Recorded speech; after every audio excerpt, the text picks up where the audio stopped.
Au nom du Père, du Fils, Saint-Esprit, un seul Dieu, Amen, que sa bénédiction repose sur nous tous, Amen. Alors, aujourd'hui, on va commencer le 3e chapitre de l'épître de Saint Paul aux Romains. On va prendre du verset 1 au verset 8. Chapitre 3, du verset 1 au verset 8. Quel est donc l'avantage des Juifs, ou quelle est l'utilité de la circoncision? Il est grand de toute manière, et tout d'abord en ce que les oracles de Dieu leur ont été confiés. Et quoi? Si quelques-uns n'ont pas cru, leur incrédulité anéantira-t-elle la fidélité de Dieu? Loin de là. Que Dieu, au contraire, soit reconnu pour vrai, et tout homme pour menteur, selon qu'il est écrit, afin que tu sois trouvé juste dans tes paroles et que tu triomphes lorsqu'on te juge. Mais si notre injustice établit la justice de Dieu, que dirons-nous? Dieu est-il injuste quand il déchaîne sa colère? Je parle à la manière des hommes. Loin de là. Autrement, comment Dieu jugerait-il le monde? Et si par mon mensonge, la vérité de Dieu éclate davantage pour sa gloire, pourquoi suis-je moi-même encore jugé comme pécheur? Et pourquoi ne ferions-nous pas le mal afin qu'il en arrive du bien, comme quelques-uns qui nous calomnient, prétendent que nous le disons? La condamnation de ces gens est juste. Gloire à Dieu éternellement. Amen. Eh bien, si je donne pour les 4 premiers versets un sous-titre, je vais dire la justification est par la foi et non pas par les œuvres de la loi. Attention, ici, ne prenons pas les paroles de Saint Paul à la lettre, mais on doit comprendre le contexte, pourquoi il s'adresse aux Juifs de cette façon-là. Paul n'a pas dit, si vous vous rappelez bien dans le 2e chapitre, que la loi est inutile, ou que la circoncision, selon la loi de Dieu, est inutile, mais plutôt, il a expliqué dans le chapitre 2, le chapitre précédent, que quiconque est circoncis et ne suit pas la loi de Dieu est devenu comme s'il est incirconcis. Il ne diminue donc pas l'importance de la loi, mais il juge, il expose plutôt les Juifs qui ne suivaient pas la loi de Dieu. Mais ils tenaient bien à la circoncision et ils pouvaient transgresser la loi de Dieu. Je vous rappelle toujours que les Juifs avaient 3 piliers que personne n'a le droit d'y toucher. Le temple, la circoncision et Moïse, la loi de Moïse. Ils étaient toujours fiers de ces 3 éléments-là. Mais lorsque l'apôtre Paul dit que Dieu traiterait les Juifs comme les gentils, parce que tous sont un devant Dieu, surtout après la venue de Christ, alors Saint Paul imaginait que les Juifs, dans leur évolution, s'interrogeraient. Dieu n'a-t-il pas honoré les Juifs et ne leur a-t-il pas donné la circoncision comme signe d'appartenance? Comme c'est écrit dans le Deutéronome, les livres d'Exode, d'Isaïe, et même dans les Actes des Apôtres, chapitre 7, 38, c'est écrit que la parole de Dieu ou la loi de Moïse, ce sont des paroles vivantes, c'est-à-dire a une valeur, il ne tombe pas. Donc, si Dieu voulait traiter les Juifs comme les gentils, alors pourquoi la loi? Quel est l'avantage de la circoncision? Si à un moment, le temps du Christ, dans la nouvelle alliance, eh bien, le Christ considère que tous les hommes ont besoin de salut, il va traiter tous un. C'est par cela que l'apôtre a commencé le 3e chapitre. Par cette question qu'il imaginait que les Juifs poseraient. Quel est donc l'avantage des Juifs? Ou quelle est l'utilité de la circoncision? puisque tous les hommes sont un devant Dieu. Quel est l'avantage des Juifs comme peuple élu? Quelle est l'utilité de la circoncision? Autrement dit, si la loi ou la circoncision n'a pas justifié l'homme juif, alors pourquoi Dieu l'a-t-il exigé depuis l'époque d'Abraham et de Moïse? Du temps d'Abraham, il y avait la circoncision comme une alliance entre les descendants d'Abraham, les Juifs, et bien sûr, le temps de Moïse aussi. Pourquoi Dieu a exigé ceci? Si le gentil est capable de plaire à Dieu s'il fait de bonnes actions grâce à la loi naturelle, dont on a parlé dans le 2e chapitre, et bien, si le gentil est capable de plaire à Dieu s'il fait de bonnes actions grâce à la loi naturelle qui lui est donnée,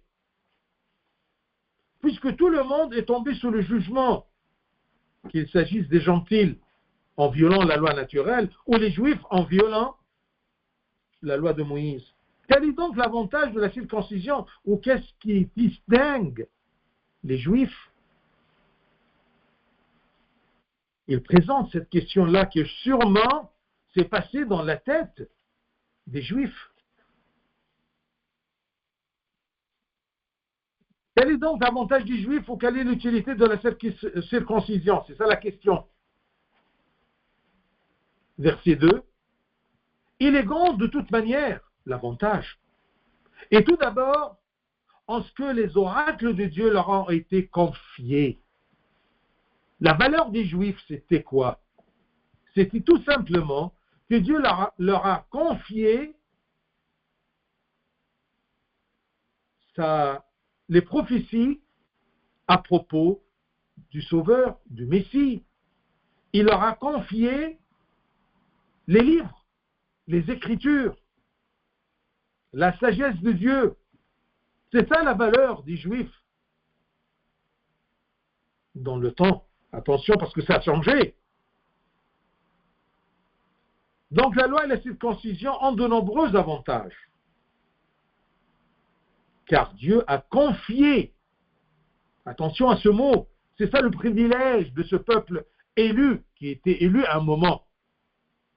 Car Dieu a confié aux Juifs ses paroles et ses commandements, afin qu'il les préserve intacts pour toute l'humanité. Il a confié quelque chose de valeur à un peuple dont il a fait confiance, pour que ce peuple-là choisi, privilégié, préserve intact pour toute l'humanité ce qu'ils ont reçu.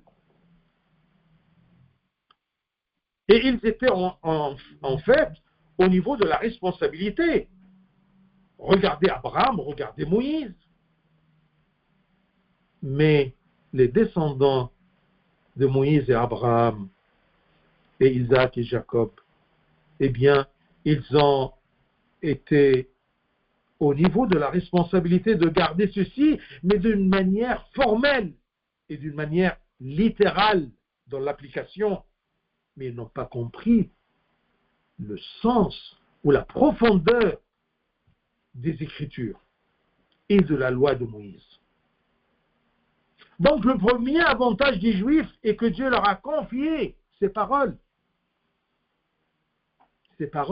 à lui. Par conséquent, ils étaient les Juifs les meilleurs, ou ils étaient meilleurs que les nations devant Dieu. À un moment, Dieu, il a regardé dans les nations, dans tous les peuples sur terre, il n'a pas trouvé que Abraham et ses descendants, les Juifs, qui étaient les meilleurs, à qui il peut leur confier ses paroles, les Écritures, sa loi. Dieu ne confierait ses paroles à personne s'il n'en était pas digne. Et à un moment, Dieu a trouvé cette dignité aux patriarches de l'Ancien Testament, Abraham, Isaac, Jacob, Moïse. Donc ici, l'apôtre mentionne une caractéristique des Juifs. et complètent le reste de leurs caractéristiques un peu plus loin dans Romains 9. Je vous cite Romains 9, c'est écrit, on va voir ça un peu plus tard, qui sont israélites, à qui appartient l'adoption et la gloire et les alliances et la loi et le culte et les promesses et les patriarches, et de qui issu selon la chair le Christ, qui est au-dessus de toute chose. Vous voyez, c'est ça les caractéristiques du peuple élu, les Juifs. Mais ici, il parle à propos de cette confiance de Dieu envers ce peuple, à travers les patriarches, Abraham, Isaac, Jacob, et les hommes de l'Ancien Testament, que Dieu leur a confié ses paroles, les Écritures, ses promesses. Il y a un des pères qui dit que on appelait les Juifs dans le temps qu'ils étaient les gardiens de la bibliothèque chrétienne. Bibliothèque chrétienne dans le sens qu'ils avaient toutes les Écritures. Dieu leur a confié ces Écritures. Et qu'est-ce qu'il y a dans ces Écritures? La parole de Dieu, la pensée de Dieu, l'économie de Dieu pour le salut des hommes. La Torah, cette bibliothèque chrétienne, c'était bien sûr une bibliothèque juive qui menait à la connaissance chrétienne. Eh bien, la Torah contenait les prophéties complètes à propos du Christ. Tout ce qui est écrit dans l'Ancien Testament, c'est les prophéties qui annoncent, proclament la venue du Messie et la valeur du Messie pour sauver l'humanité. Donc le livre, les Écritures, était entre leurs mains, avec ses prophéties sur le Christ, comme témoignage que le plan de Dieu pour sauver le monde était un plan éternel dès le commencement. Car Dieu est immuable, il ne change pas. Ce qui signifie que Dieu a créé l'homme libre et avec sa préscience, il savait qu'il tomberait, et par amour pour l'homme, il était prêt à payer le prix de salut sur la croix en envoyant son Fils. Tout ça, il l'a présenté comme des prophéties dans les Écritures, dans les livres qui étaient entre les mains, dans les livres confiés aux Juifs. Donc c'est ça l'avantage des Juifs. Mais quels Juifs? Les Juifs du commencement, quand ils étaient vraiment le peuple élu. Les Juifs ont, sans aucun doute, été fidèles à leur livre. Ils l'ont remis sans déformation. Ce que nous avons comme livre ou les Écritures de l'Ancien Testament, eh bien, nous l'avons aujourd'hui sans aucune déformation. Ils n'ont pas déformé l'Ancien Testament, mais ils l'ont mal compris. Ils l'ont pratiqué, comme j'ai dit, formellement, d'une façon littérale, à la lettre. Dieu a choisi Abraham, le seul croyant, au milieu d'un monde païen, qui s'écartait de la vérité. Parce que si on voit pourquoi Dieu a choisi Abraham, d'où il est venu les Juifs? Parce que c'était le seul homme qui croyait en l'Éternel et qui ne s'est pas écarté de la vérité comme tout le reste des habitants de la terre en ce temps. Abraham était le meilleur du monde. Et c'est pour cela que les Juifs, même le temps de Christ, ils se flattaient toujours qu'ils sont les descendants d'Abraham, les fils d'Abraham. Donc Abraham était le meilleur du monde. C'est pour cela que l'Éternel lui a confié, lui a donné la circoncision, ce qui était un signe de l'alliance de Dieu avec eux, avec Abraham et sa descendance. Vraiment, les Juifs étaient privilégiés plus que les autres peuples qui les entouraient. C'est ça l'avantage des Juifs. C'est ça pourquoi Dieu les a choisis, les a élus comme un peuple au milieu de tous les autres peuples.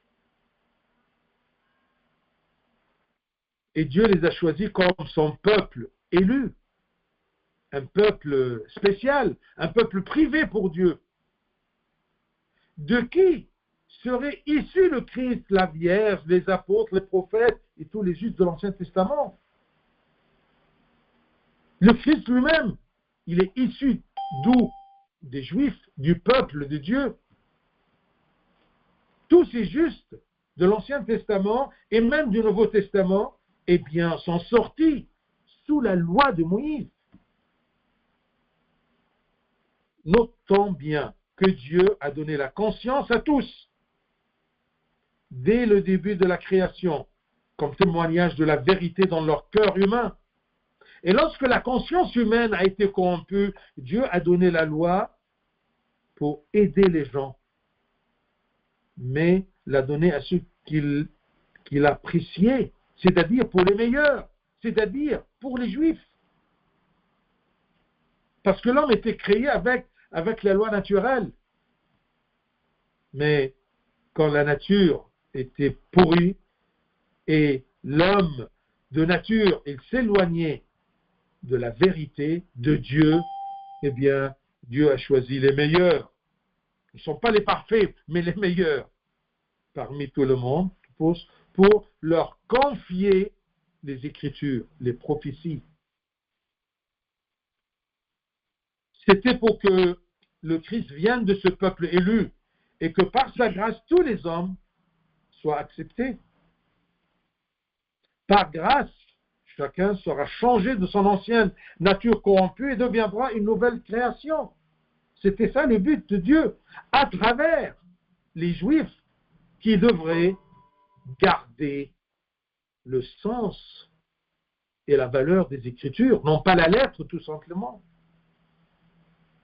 Tous, à travers les Juifs, devraient, que ce soit des gentils ou des Juifs, d'accord, devraient changer leur nature. Comme c'est écrit dans le deuxième épître de Saint Paul aux Corinthiens, deuxième épître, chapitre 5, 17, 2 Corinthiens 5, 17, si quelqu'un est en Christ, n'importe qui, que ce soit juif ou gentil, si quelqu'un est en Christ, il est une nouvelle créature. Les choses anciennes sont passées, voici toutes choses sont devenues nouvelles pour tous les gens qui seront en Christ. Bien sûr, premièrement, les Juifs, parce qu'ils devraient continuer l'itinéraire. S'ils étaient vraiment des Juifs justes, qui suivaient l'Éternel et l'Esprit de l'Éternel, ils devraient aboutir au christianisme, au Messie. Mais le problème, les Juifs, ils attendent jusqu'à maintenant le Messie. Le Messie est arrivé et ne se sont pas réveillés. Autrement dit, faites attention à cette phrase-là.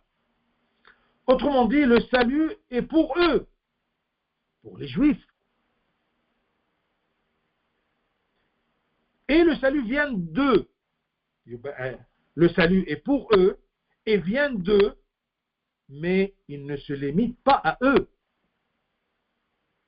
Je répète, le salut est pour eux et vient d'eux. Le Christ, la Vierge Marie, les apôtres et avant le Christ, les patriarches de l'Ancien Testament. Le salut est pour eux et vient d'eux. Mais il ne se limite pas à eux. Ils devraient le transmettre à toute la terre. Les Juifs étaient supérieurs avant la venue du Christ, mais après le Christ, tous les Juifs et les nations sont un. Après le Christ, tous sont un. Ils ont besoin du salut et le salut est offert pour eux. Comme c'est écrit dans l'épître de Galates 3, 28. Il n'y a plus ni juif ni grec. Il n'y a plus ni esclave ni libre. Il n'y a plus ni homme ni femme, car tous vous êtes un en Jésus-Christ. Les Juifs devraient aider les autres à être en Christ, parce qu'ils ont eu les livres, la loi. Dieu, l'Éternel, leur a confié d'aider toutes les nations d'être en Christ le jour où le Christ va arriver. Et quand le Christ est arrivé, il n'y a plus ni juif ni grec, il n'y a plus ni esclave ni libre, il n'y a plus ni homme ni femme, car tous, vous êtes un, à condition qu'ils sont en Jésus-Christ. Tous vous êtes un en Jésus-Christ. Tous qu'ils vont venir vers le Christ, que ce soit juif, que ce soit nation, ils seront sauvés. Et Dieu voudrait bien que les Juifs soient une aide pour l'humanité. Parce que le salut, comme on a dit, le salut est pour eux et d'eux, mais il ne se limite pas à eux. Le salut est pour eux, comme pour les autres, et vient d'eux. C'est pour cela qu'ils ont été élus. Mais il ne se limite pas à eux. Dieu n'est pas venu pour sauver son peuple élu. Point final, non. Il est venu pour sauver son peuple élu qui est fidèle et va aider l'humanité à entrer en Jésus-Christ pour que tous soient sauvés. Quel est donc l'avantage des Juifs ou quelle est l'utilité de la circoncision, cette alliance pour l'appartenance à Dieu? Il est grand de toute manière. Et tout d'abord, en ce que les oracles de Dieu, la pensée de Dieu, le plan de Dieu leur ont été confiés.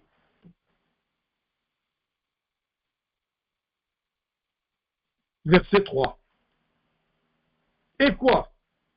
Si quelques-uns n'ont pas cru, quelques-uns de ces Juifs-là, non pas tous, si quelques-uns n'ont pas cru, leur incrédulité anéantira-t-elle la fidélité de Dieu de accomplir sa promesse et le salut? Si quelques-uns de ces Juifs, même si leur majorité n'ont pas cru, est-ce que ça va arrêter le plan et l'économie de Dieu pour sauver l'humanité? Loin de là. Donc dans le verset 3, l'apôtre Paul déclare que la malhonnêteté d'une personne n'invalide pas la puissance et la vérité du commandement. Si il y a des Juifs et même des docteurs de la loi de Moïse n'ont pas suivi, n'ont pas cru dans l'esprit du commandement, eh bien, ça n'invalide pas la puissance et la vérité du commandement si il y a quelques-uns qui n'ont pas compris le but du commandement et le but de la loi de Dieu et le but de toutes ces prophéties qui parlaient à propos du Messie. Le défaut ne réside pas dans le commandement et la parole de Dieu ou les livres de l'Ancien Testament, mais dans l'incapacité de la personne à le mettre en œuvre. La faute, ce n'est pas la faute du commandement, c'est la faute de la personne, de l'incapacité de la personne. Et pourquoi la personne, il est incapable? À cause de sa nature, qui a besoin, cette nature-là a besoin du Messie. La nature des Juifs et la nature de tous les hommes sur terre. Dieu a comblé les Juifs de ses bienfaits. Mais lorsqu'il est venu chercher le fruit, il n'a trouvé que désobéissance et malhonnêteté. Et même ce peuple-là qui devrait aider l'humanité à être en Christ, il était contre le Christ. Donc leur manque de fidélité dans le respect des alliances et des promesses de Dieu n'invalide pas la fidélité de Dieu dans son plan pour sauver l'humanité.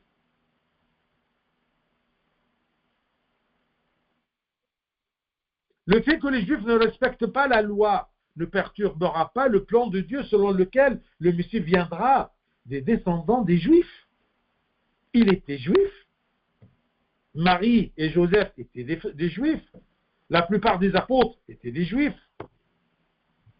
En effet, s'il s'avère que certains de ces juifs ont fait preuve d'infidélité, alors leur infidélité n'invalide pas la fidélité de Dieu, n'invalide pas l'amour de Dieu pour la vérité, et n'invalide pas la sincérité de Dieu dans ses promesses. Il a promis de sauver l'homme.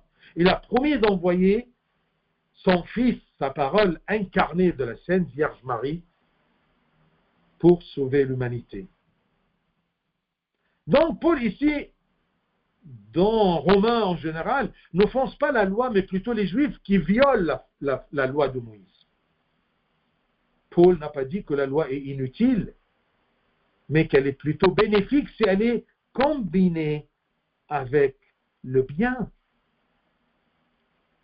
L'apôtre, ici dans le verset 3, comme je vous ai dit, n'a pas dit si tous n'ont pas cru, parce qu'il y a une grande partie des Juifs de ce peuple élu à qui il a confié ses Écritures et ses oracles, ils ont cru. Donc, il n'a pas dit si tous, mais plutôt si c'était quelques-uns. Il ne généralise pas le péché, mais pour nous, c'est une honte d'attribuer l'erreur et les défauts à tout le monde. C'était quelques-uns. Et quoi si quelques-uns n'ont pas cru? Leur incrédulité anéantira-t-elle la fidélité de Dieu? Non. Dieu a décidé, a planifié que le Christ viendra des Juifs, et ce fut. Que l'humanité soit sauvée, c'est accompli sur la croix. Celui qui va croire et être en Christ, il sera sauvé. Que ça soit juif ou gentil. Leur incrédulité anéantira-t-elle la fidélité de Dieu? La réponse, verset 4, loin de là. Que Dieu, au contraire, soit reconnu pour vrai et tout homme pour menteur, selon qu'il est écrit dans le psaume, afin que tu sois trouvé juste dans tes paroles et que tu triomphes lorsqu'on te juge. Lorsqu'on te juge ici, c'est-à-dire que l'homme ose juger Dieu, critiquer les faits de Dieu. Les paroles de Dieu sont toujours vraies. Mais l'objection et le scepticisme de l'homme sont toujours un mensonge. Comme il est dit, en sorte que tu seras juste dans ta sentence, sans reproche dans ton jugement. Quand Dieu juge, il est toujours sans reproche. Il est toujours, dans ses paroles, il est juste. Il tient sa parole, malgré l'infidélité de quelques-uns, à qui il a confié les Écritures et ses promesses pour les garder et les transmettre. Dieu, dans son humilité, nous permet d'examiner ses paroles pour découvrir leur force et leur validité, non pas pour douter et pour refuser. L'homme, parfois, dans son ignorance, il juge Dieu. Mais il sera toujours triomphant lorsqu'on le juge. Et quand lui, il juge Dieu, il est toujours juste. Si une personne examine la parole de Dieu pour la juger, elle découvrira que cette personne découvrira que la parole de Dieu est juste et vraie, et qu'elle triomphe de tous les arguments et paroles des gens, parce que les gens sont menteurs. Mais Dieu, il n'est jamais menteur. Même si le monde entier se trompe, Dieu restera vrai. Même si tout le monde entier ne comprend pas, Dieu restera vrai. Ici, l'apôtre n'a pas eu recours à l'histoire des Juifs dans leurs livres pour montrer leurs péchés et leur infidélité en échange de la justice de Dieu, mais il a plutôt eu recours aux paroles du prophète David dans le psaume, afin que tu sois trouvé juste dans tes paroles et que tu triomphes lorsqu'on te juge. Il a cherché quelque chose dans les Écritures, dans les psaumes que les Juifs gardez bien et priez avec ces versets. Mais ils ne comprenaient pas le sens.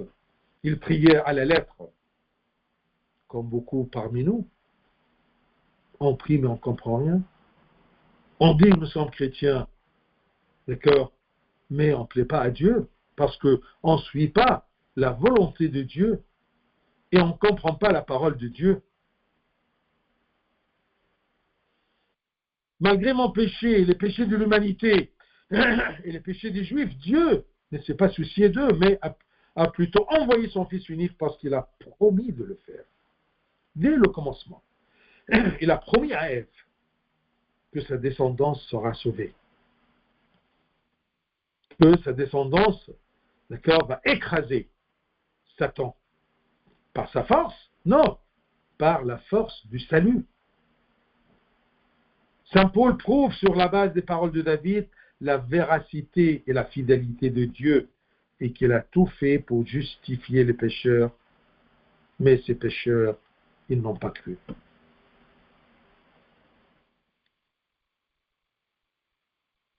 Vous vaincrez lorsque vous serez jugés. Ça, c'est une traduction. Eh bien, on dit que le sens de cette traduction, de cette édition-là, si un pécheur essaie de se justifier en disant qu'il a une excuse, Dieu lui montrera qu'il a tout fait pour qu'il soit sauvé, mais que c'est lui qui a refusé. Vous vaincrez lorsque vous serez jugés. Dans le sens qu'un jour après la vie sur terre, chacun va se mettre devant Dieu. Qui osera dire que tu ne m'as pas aidé, Dieu? Tu m'as laissé dans mon péché. Non, il ne pourra pas dire ça. Parce que Dieu est honnête. Il cherche chaque brebis égarée. Mais si la brebis refuse, eh bien, il sera sans faute, Dieu.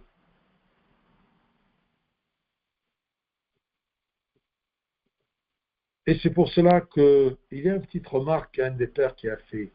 Il nous a dit, il n'est pas juste que nous soyons contrariés si nous voyons des gens abandonner la foi ou refusent la foi. Car il y a Judas qui a trahi le Seigneur après tout ce qu'il a vu. Il y a aussi des fidèles martyrs du Christ. Il y a les deux genres. Il y a des gens qui refusent par leur gré, par leur choix. Il y a des gens qui acceptent jusqu'au martyr. Donc, ce n'est pas juste que tu sois contrarié si tu vois quelqu'un qui n'est pas croyant. C'est la volonté de Dieu, c'est la volonté de la personne. Et si un jour, celui qui a choisi de ne pas croire, il sera jugé ou debout devant Dieu, eh bien, il ne pourra pas juger Dieu ou réprimander Dieu parce que Dieu était juste. Il a fait tout pour sauver chacun de nous. Donc, ne vous précipitez pas pour vous plaindre de Dieu, parce que vous êtes une créature limitée. Sa sagesse est supérieure à votre esprit, et tous ces commandements sont nécessaires à notre vie. Les commandements ne sont pas des fardeaux. Dieu n'a pas fait les commandements pour nous embêter. Non, il nous a donné le commandement pour pouvoir suivre sur le bon chemin. Même la loi de Moïse était donnée pour aider l'homme à se préparer à la venue du salut. Mais il y avait quelques-uns qui n'ont pas cru. Leur incrédulité n'anéantira jamais la fidélité de Dieu. Ça, c'est les 4 premiers versets. Les 4 suivants, eh bien, je peux lui donner ce sous-titre-là. Est-ce que faire le mal glorifie Dieu? Comment ça? Verset 5. Mais si notre injustice établit la justice de Dieu, plus je suis pécheur, plus Dieu me donne une grâce pour me repentir. Alors mon péché, plus il est fort, plus il manifeste la bonté de Dieu. C'est ça à peu près le sens. Mais si notre injustice établit la justice de Dieu, que dirons-nous? Dieu est-il injuste quand il déchaîne sa colère contre moi? Je parle à la manière des hommes. Ce n'est pas la parole de Saint Paul, mais il parle à la place d'un homme, entre guillemets, insensé, qui ne comprend pas. Alors ici, Saint Paul s'étonne et dénonce les paroles de ceux qui manipulent l'idée que la justice de Dieu se révèle aux pécheurs et aux adultères. C'est comme, plus la maladie est difficile, que l'habileté du médecin apparaît, plus la maladie est difficile. Et le médecin, il peut guérir ce malade, plus l'habileté du médecin apparaît. Et plus le péché est grand, plus la compétence en matière de guérison, de sanctification et de justification de Dieu devient évidente et plus grande. Les gens disent, je parle à la manière des hommes, les gens disent, Dieu qui attire sur nous la colère en guise de punition pour nos péchés est injuste, parce que nous avons démontré sa justice à travers nos péchés. Il aurait donc dû nous récompenser au lieu de nous punir.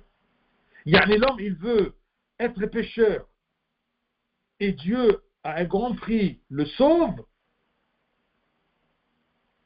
Alors c'est grâce à mon péché que la gloire de Dieu et la bonté de Dieu s'est apparue. Alors je dois être récompensé. Ça ne va pas à la boule. C'est faux. Saint Paul répond ici à certains de ceux qui ont mal compris ces paroles et l'ont mal utilisées. Lorsqu'il a dit, Romains 5, 20, on va voir ça un peu plus tard, mais je le cite, mais là où le péché a abondé, la grâce a surabondé. Plus je suis pécheur, plus Dieu me donne une grâce, plus pour me guérir de cette maladie. Saint Paul répond aux gentils qui disent, à cause du péché des Juifs, la justice de Dieu a été révélée et incarnée. Par conséquent, augmentons le péché afin qu'il soit révélé plus abondamment. C'est faux, bien sûr. C'est insensé. Il y a ceux qui exploitent n'importe quoi pour justifier leurs péchés et de continuer à les commettre. Jusqu'à dire que plus je pêche, plus je suis dans le péché, la bonté de Dieu apparaît et se manifeste. Alors je reste dans mon péché pour que la gloire de Dieu augmente. C'est insensé. Depuis qu'Adam a péché pour la première fois, l'homme s'est habitué à nier le péché qu'il avait commis et même à le rejeter sur les autres, comme Adam. Il a rejeté sa faute sur Ève. Le sens de ces versets. Mais si notre injustice établit la justice de Dieu, verset 5, que dirons-nous? Dieu est-il injuste quand il déchaîne sa colère? Je parle à la manière des hommes.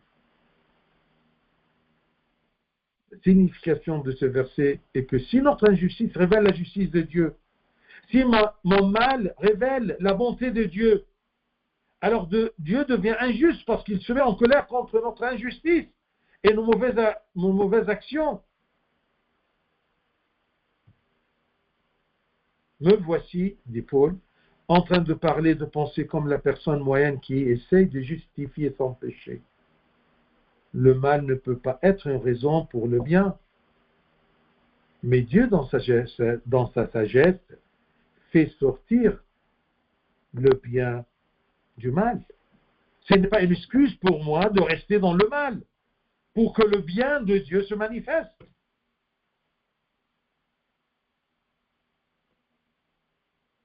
Dieu est-il injuste quand il déchaîne sa colère?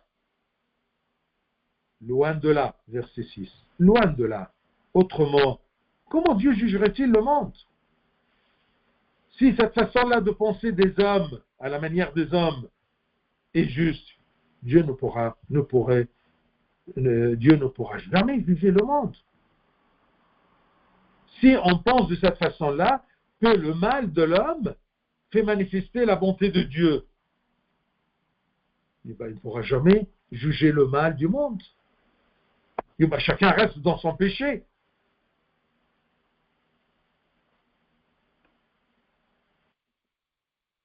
Loin de là, autrement, comment Dieu jugerait-il le monde? Non, chacun sera jugé selon son mal.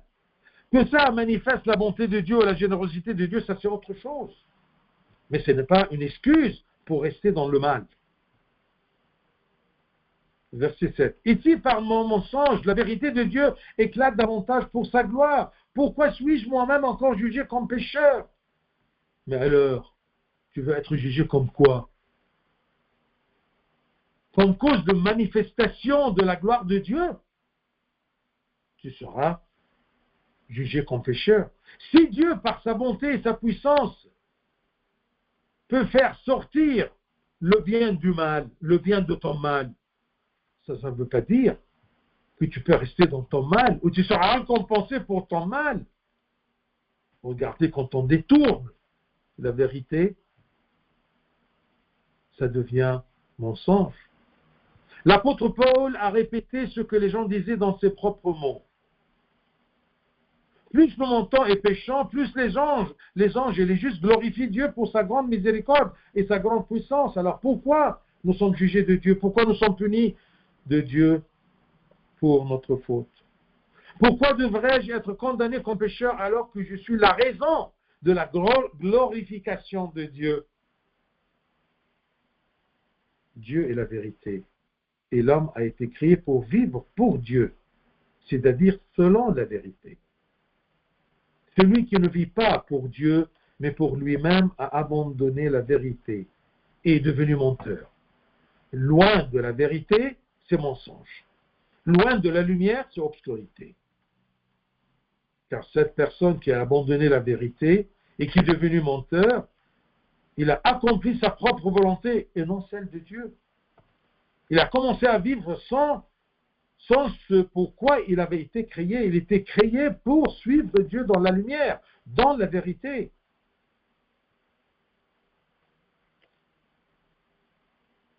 Notons bien que toute déviation de la vérité est un mensonge et une illusion. Si je m'éloigne de la pensée de Dieu, je suis dans le mensonge. Et celui qui suit son désir et ses arguments se trompe. En général, le péché est mensonge, c'est-à-dire loin de la vérité, loin de Dieu. Dernier verset. Et pourquoi ne ferions-nous pas le mal afin qu'il en arrive du bien? Puisque Dieu, il peut faire sortir le bien du mal. Pourquoi ne ferions-nous pas le mal afin qu'il en arrive du bien? Comme quelques-uns qui nous calomnient, qui comprennent mal la parole des Écritures.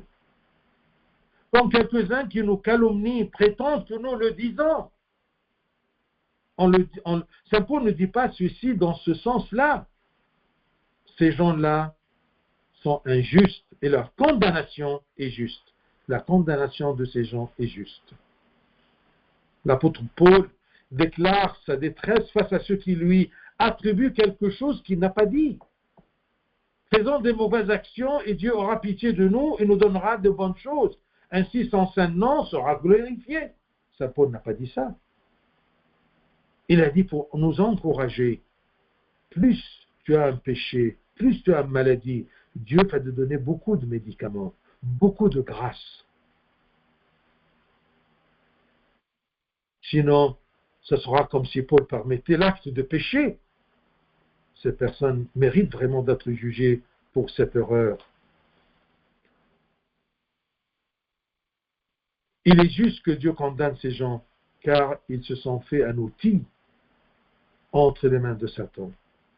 Quand tu vis loin de Dieu, tu deviens menteur, tu vis dans le mensonge et tu deviens un outil dans la main de Satan qui t'utilise pour éloigner les autres de la vérité. Méfiez-vous, bien-aimés, de cette idée dangereuse, car si je pêche et Dieu il est miséricordieux, eh bien ceci va appeler au laxisme moral et spirituel. Parfois, il y a des gens qui crois bien dans la miséricorde de Dieu, alors je pêche, d'accord, je suis sûr que Dieu va me pardonner. Attention, excusez-moi, c'est ma parole, je dis toujours, Dieu, il est très bon, mais il n'est pas con. On ne peut pas le tromper. Dieu sonde le cœur de l'homme. Il pêche par faiblesse ou par plein gré, en profitant de la bonté de Dieu. Non, Dieu, on ne le traite pas de cette façon-là. La miséricorde de Dieu n'exonère pas le pécheur de sa pleine responsabilité dans la commission du péché. Et il vaut mieux que vous essayiez désormais de marcher sur le chemin de la vérité, de pratiquer le bien, afin que les gens voient vos bonnes actions et glorifient votre Père qui est aux cieux. N'essayez pas de détourner la vérité. Ne justifiez pas nos péchés. Ne justifiez pas notre lassitude et notre laxisme dans le péché. Dieu, comme l'époux qui arrive, à un moment inattendu, il va fermer la porte. On va frapper. Ouvre-nous, ouvre-nous. Il va nous répondre, je vous ne connais pas. Parce que Dieu, il est sage dans sa miséricorde. Il est bon dans sa sagesse et sage dans sa bonté. Gloire à lui éternellement. Amen.